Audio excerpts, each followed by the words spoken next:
of the most important reasons for assessment is to identify areas of content that students have not mastered.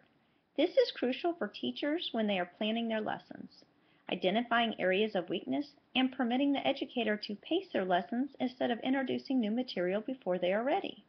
Also, another important reason is to assist educators when they remediate students. Teachers gather their testing information to create a plan for remediation. This assists them when they must evaluate correct placement in a special needs program. The educator then designs the remediation plan and can assess constantly to monitor their progress on a current basis. Early detection is crucial for a student's success and achievement. The assessment is also a method for providing accountability for teachers as they determine proficiency and when designing curriculum focused on current testing scores. Testing has become extremely important in the evaluation process for educators and the school's ranking.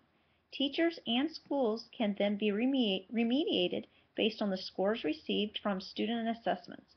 Input will assist in the determination for professional development.